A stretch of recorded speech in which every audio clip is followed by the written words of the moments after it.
My presentation is about internet-based or web-based historical maps, and I'm going to present you the case of the Map of Cyprus from 19th century, well known as the Kitchener's Map of Cyprus.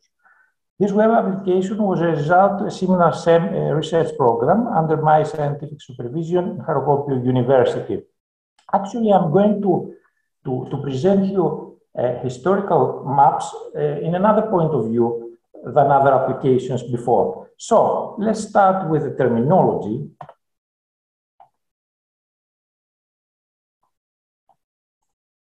Okay. What's a historical map? Are there any different types of so-called historical maps? A historical map is a graphical representation which shows a particular event in the past or just a contemporary map from a specific point in time, showing a part of the Earth as recorded at that point. Maybe where precisely we call historical map a modern map of the Battle of Thermopylae, for example, and historic or old map, a medieval copy of the map of Ptolemy, let's say. So, in our point of view, we treat old maps as historical evidences. Anyway, very often the general term historical map covers all these cases, and I'm going to use this term in this presentation.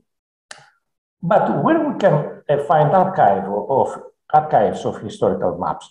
In this slide, we can see some very common sources as museums or libraries, universities, private collections, and of course, the last few decades, we can find online historical maps on the World Wide Web. Thus, web mapping constitutes both the technology and the art of sharing maps on the internet.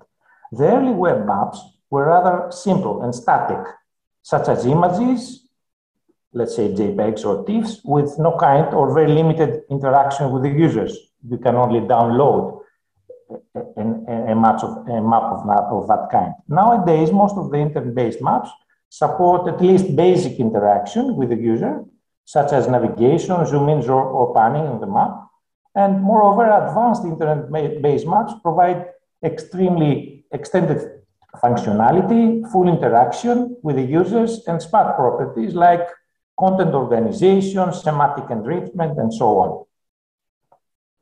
Here we can see some very common online historical map collections like David Ramsey collection, Peri Castaneda library collection, which is unfortunately stopped, let's say the function, the collection of the Library of Congress, old maps online, and so on.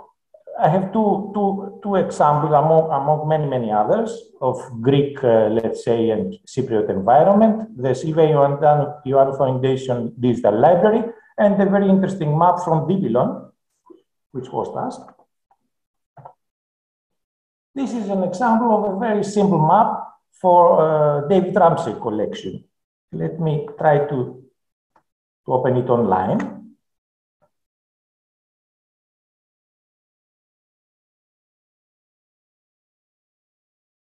Okay, this is a very simple map. We can just navigate, zoom in, zoom out.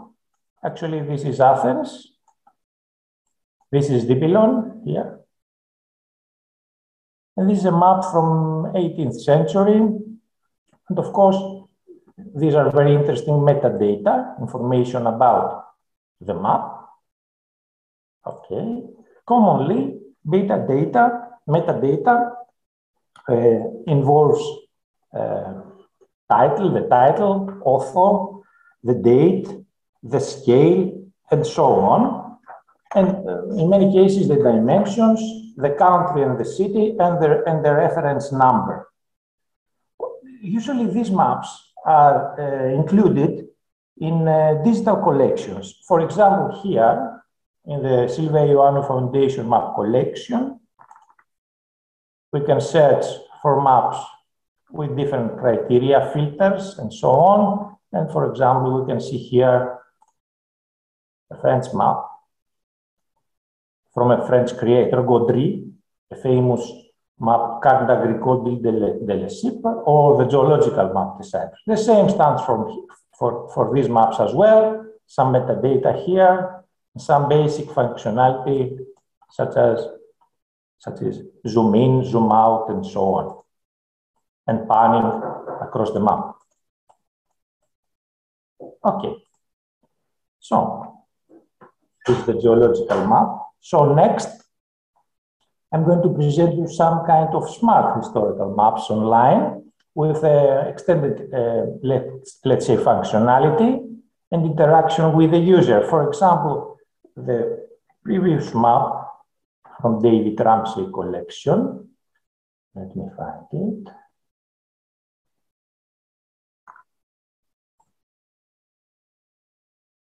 From here.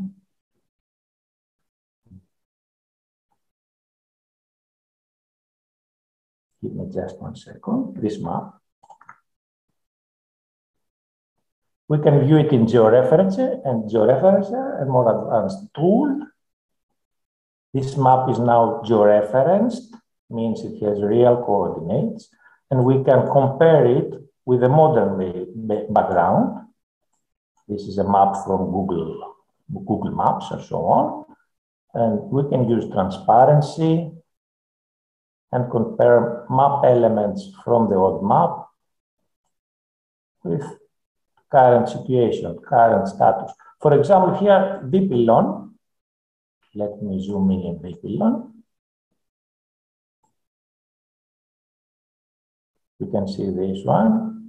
The position is here. The actual position is somewhere here. So we have a distortion here, which is very, very, let's say, explainable by taking in mind the properties of the map.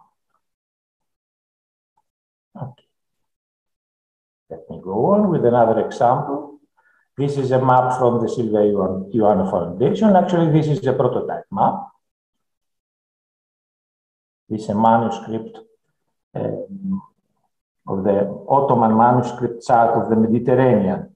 This map includes various cities and toponyms alongside the coastline of the Mediterranean area. The web map is georeferenced. You can see as I move here, you can see a reference map here. And the content is organized. You can see here all the toponyms alongside the coastline. Some can identify the transcription here from the Ottoman language to Greek and so on. And of course, and there's an interesting search capability here. Pando, for example, Naftaktos, and you can see the transcription and the symbol in the map. So, not a simple map, but interpreted content within this web map application. And of course, I'm going to show you the rest of my presentation is dedicated to the presentation of this historical map. It's the Kitchener's Map of Cyprus. Let me give you first a look at this map. This is an emblematic map for Cyprus. It's considered as the first trigonometrical map of the island with high precision. A few words about this map. Let's say this map is the main output of the research program implemented in the Department of Geography, as I mentioned, under my supervision. I have to notice that the Silvia Ioannou Foundation provided the original map from its collection and funded the whole research project. Let me proceed with a few words about this map. Horatio Herbert Kitchener was the creator of this map, and that was published in London in 1885, considered as the first scientific survey of the island, consists of 16 sheets in total, and contains significant information regarding the geography, the history, the culture, of the island in the middle of 19th century. This is the title of the map series. This is the index map with the 15 sheets. Few words about the creator. The creator of this map was a famous yet controversial personality, the British Army officer Horatio Herbert Kitchener, well known for colonial victories in Sudan and South Africa. Later, he helped build Britain's first mass army and became the face of the First World War when he appeared in the famous "Your Country Needs You" poster, which reproduced in the World War II as well. In the early of his career, Kitchener was the head of the survey in Cyprus, and earlier in the Palestine. The survey was based on the equipment available at that time. You can see some types of this equipment here. And the output of this survey is considered as the first map with high accuracy in Cyprus, the first trigonometric map. The map contains main useful information about the settlements, the environment, the infrastructures, and of course the human geography of Cyprus in the middle of the 19th century. Thus, this map has significant historical value as well. Here we can see the phases of our project. After the scanning of the map, we georeferenced each sheet of the map and merged all the sheets to create a seamless map mosaic for the entire island. Next, after the interpretation and the classification of all the map elements, we digitized them and created a proper geographical information system for this geospatial information. And finally, we proceeded to the design and the development of the web map application. This is, in this slide, we can see the georeferencing that was based on approximately 900 control points, verified one by one. It must be noted that after the georeferencing, the mean spatial accuracy of the map was about 100 meters on ground. This is the seamless, a part of the seamless product, the seamless map mosaic after the merging of 15 georeferenced sheets. And this final product supports the comparison between the historical map and modern maps for the entire island of Cyprus. You can see as well these inset maps about Akrotiri region and Cleves Islands, which merged with the original map. Afterwards, we attempted the interpretation and the classification of the map content. For example, this is a part of the map near Nicosia, the capital of Cyprus. I try here to demonstrate some kind of thematic layers in this region. For example, you can see with red polygons all the settlements and the towns, red lines all the road network, with the light blue lines, this is the stream network. You can see the vegetation with green polygons and so on. All the elements of this map were initially interpreted. Next. Here we can see the legend of the map, which is rather, let's say, rather poor. We have only information about the transcription between Greek, Turkish, and English characters. For the interpretation, we used as well the legend from an earlier map of Kitchener for Palestine. And the output organized in various thematic layers. This is let's say, a part of the database, some kind of statistics here. We digitized almost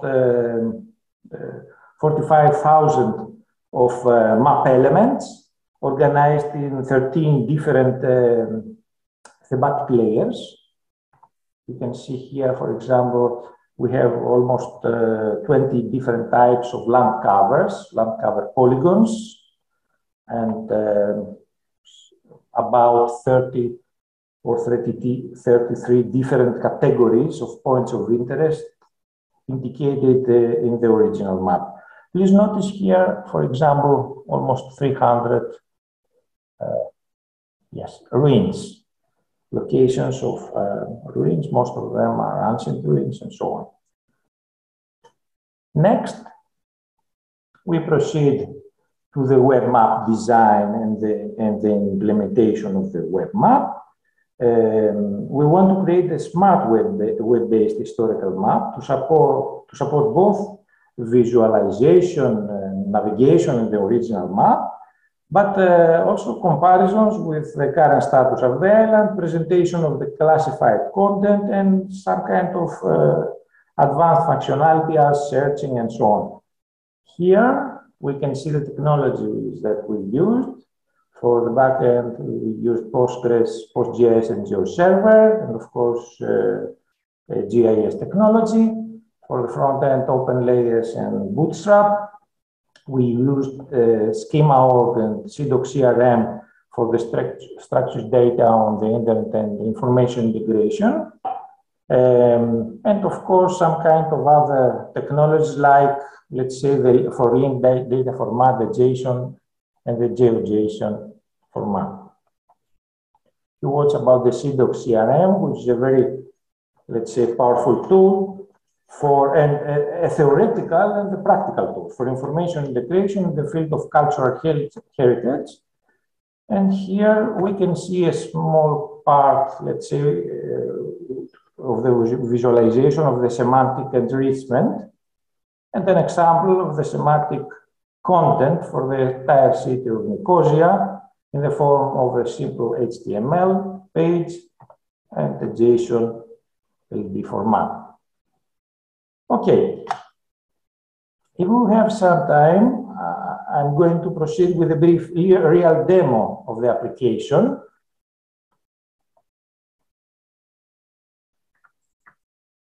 Okay, this is the first page. I guess you can see the map. Okay. Here we have the original map. You can see a reference map here, which indicates the position of the actual map. You can see the 15 seats. Let me show you the English version.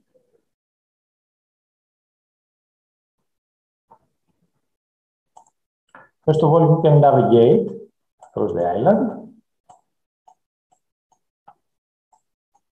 So, have access to the original content of the map online.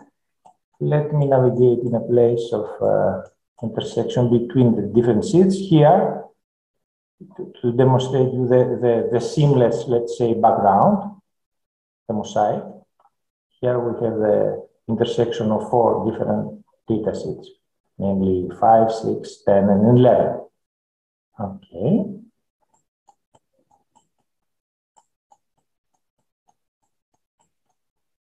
At any time, you can activate the background, the modern background. For example, here, I'm going to activate a modern base map. As you can see, we have an indication here of the geographical coordinates and of the scale as well. The original scale of this map is 1 inch per mile, so approximately 1 to 60,000. I'm going to activate an SRI world map, and I'm going, let me zoom in Nicosia. You can see a historic map above the modern background. You can see the city walls here, for example, and the bastions. Keep in mind that we have a precision of about 100 meters. Okay, you can use this curtain and see both maps and compare them.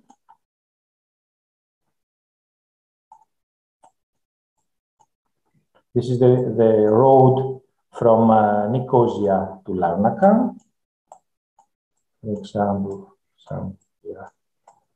You can see some kind of information. Let me show you the next capability, which is the visualization of other information, interpreted information. For example, we can see the ruins.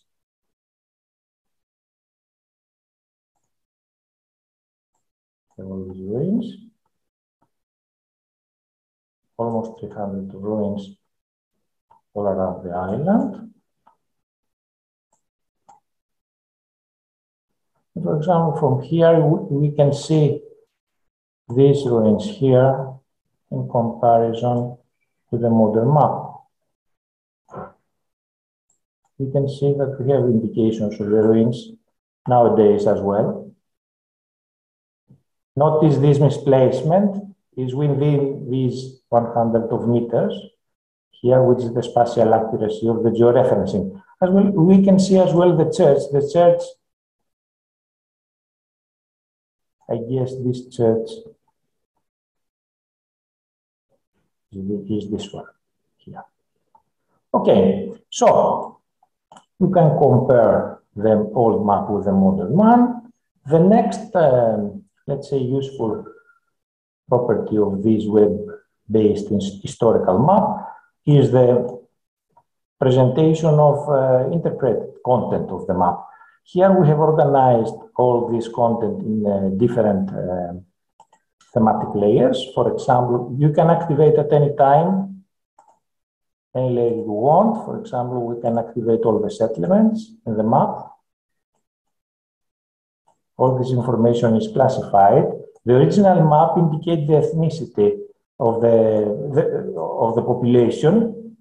For example, here we have with cross marks, cross symbols, settlements mainly with Christian population, with semi-moon symbol settlements with Muslim inhabitants, here mainly Muslim, and with no symbol here, settlements with mixed population, or mixed ethnicity. You can see all of them, either by category or all of them. And of course, we can compare different kind of layers. For example, here we can see, let's say, settlements in comparison with land cover.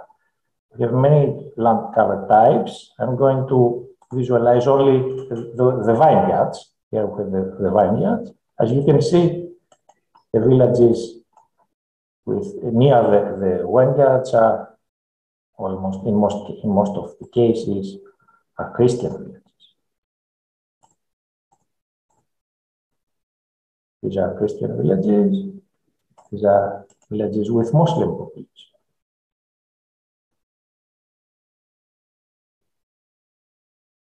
Okay. So, a brief, let me quickly navigate through the content. These are toponyms, all the annotations in the map, thematically organized. For example, we can see only the settlement place names. With the points of interest, as I mentioned, a big number of these points, and you can select any category you want. For example, we can visualize only the windmills.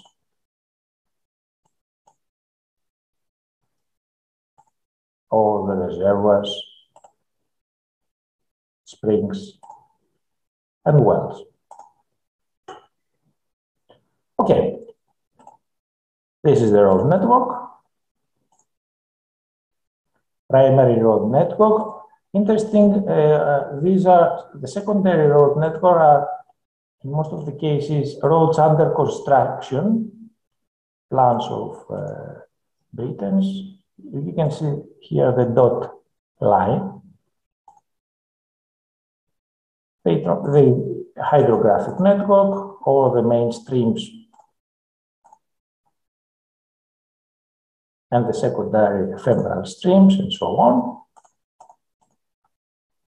the telegraph network, telegraph lines from Middle East to the Europe, and of course the administrative division and the land cover. So all the information entirely for the entire island is organized in these GIS thematic layers. Let me show you another interesting, let's say, capability here. The search. We can search in the island by a place name, for example, Agios. All these churches, Agios Georgios, all these are churches with the name Agios Georgios, the island. And of course, we can identify or zoom in whenever we want, or search for a place name, Kouklia, which is the name for the ancient Paphos.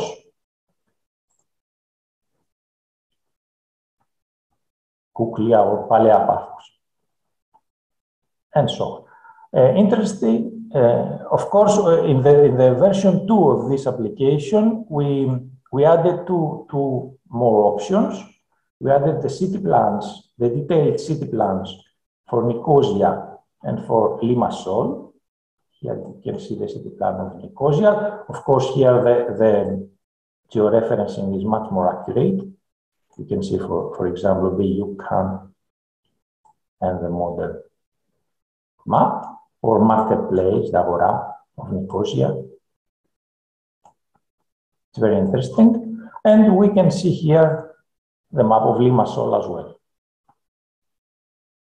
And in the last version, in the final version 2, we added another interesting option. Let's say, show you. For example, here you can find your location. If you were in Cyprus, by clicking this tool, we can indicate our location. But you can download the mobile application, which is a simple application of the Kitchener's map, and have it in your mobile phone and navigate on the ground and have the historical map as well as a background. So let me return to my presentation. So this application is already an awarded application. In Digital Humanities Awards, let's say, of 2021. We're very proud of this. Many thanks to my research team, and especially to Christoforos Vradis and Vangelis Popadias, that created, let's say, all the development, the literature search and the georeferencing. Kleomenis Kalodiropoulos and Christos Chalkias, as well as Giorgos Chalkias and Thanasis Praogiannis, the interpretation, the content of digitizing of all the map entities. And in the future, we are going to focus on automatic interpretation and automatic classification of map entities from historical maps, on further semantic enrichment, and on the interconnectivity with other applications, with the future aim to publish all the map content as linked open data on the semantic web. Thank you very much for your attention.